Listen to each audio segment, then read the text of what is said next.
الذي اصطفانا لتبانا على ذلك الدين الذي ارتضاه لعباده. إن الدين عند الله الإسلام. الحمد لله الذي أتم علينا النعمة وأكمل لنا الشريعة. اليوم أكملت لكم دينكم وأتممت عليكم نعمتي ورضيت لكم الإسلام دينا. فقد أوصانا الله تعالى، أوصى كل من شهد لله عز وجل بالوحدانية ولرسوله صلى الله عليه وسلم بالنبوة والرسالة أن يستمسك بذلك الدين حتى تخرج هذه الروح إلى بارئها. وقد زاد الله عز وجل علي وعليك، زاد الله تعالى على كل إنسان مسلم شهد ربه سبحانه وتعالى بالوحدانية وشهد لرسوله صلى الله عليه وسلم بالنبوة والرسالة. نادى سبحانه وتعالى: يا أيها الذين آمنوا اتقوا الله حق تقاته ولا تموتن إلا وأنتم مسلمون. كفاك أيها المسلم أن الله تعالى يوجه ذلك الخطاب إلى رسوله صلى الله عليه وسلم: فاستمسك بالذي أوحي إليك. بس بصوا هنا يا جماعة، بصوا الشيخ بيتكلم، ركز هنا يا جماعة.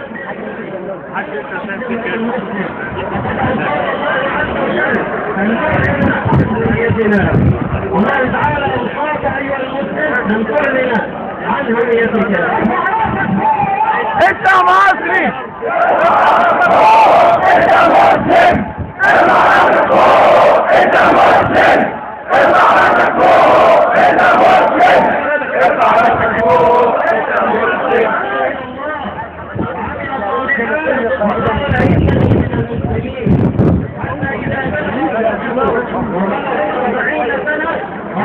أوزعني أن أشكر نعمتك التي أنعمت علي وعلى والدي وأن أعمل صالحا وأصلح في ذريتي إني تبت عليك وإني من المسلمين.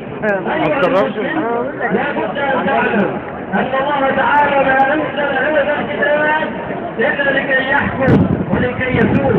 أنزل الله عز وجل هذه الشريعة لكي تطبق، لا خيار لأي مسلم أن الشريعة تطبق أم لا تطبق.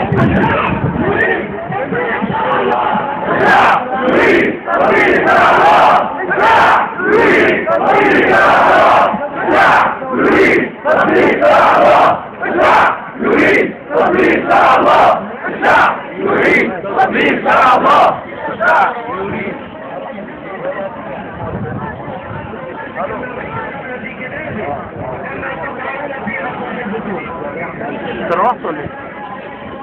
بجد والله انت مسلم.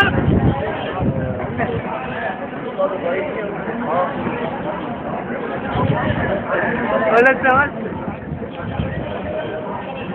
هتتجن هي. يا جدعان مصريين هتتجن. عايزين نستفيد دلوقتي.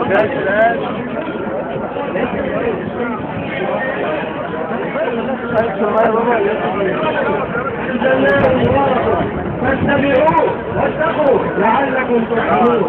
أيها المسلم الحبيب، يكمن في اتباع لشرع ربه سبحانه. وكفانا أن الله تعالى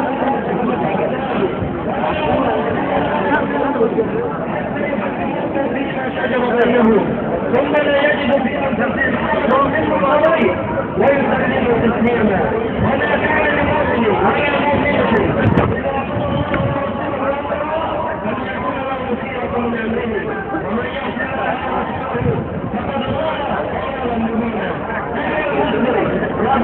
مؤمنة عن هويتك. نحن لا نعيش في سعادة إلا في تصديق شرع الله تبارك وتعالى. الله عز وجل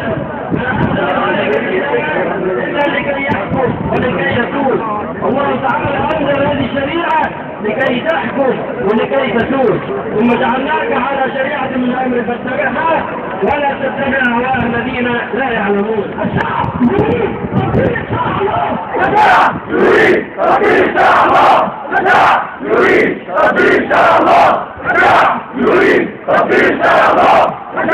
يريد تطبيق شرع الله متى نريد تطبيق شرع الله.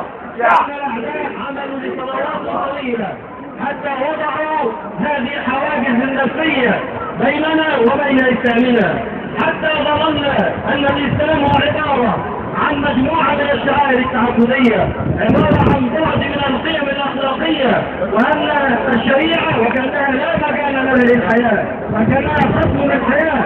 هكذا صور الأعداء الإسلام في نفوس المسلمين، قدموا هذه العقيدة وكذلك قاموا بتغيير الأفكار، حتى رأينا أنه من يعادي الإسلام هو من يرتكب إلى ذلك الدين. كيف لنا لا نعلن عن شريعتنا؟ كيف لنا لا نعلن عن هويتنا؟ والله عز وجل أنزل ذلك الكتاب لكي يحكم ولكي يسوس. إن الدين عند الله الإسلام، فالحمد لله على نعمة الإسلام. إذا فصل الدين عن الدولة معناه فصل العقيدة عن الشريعة، هذا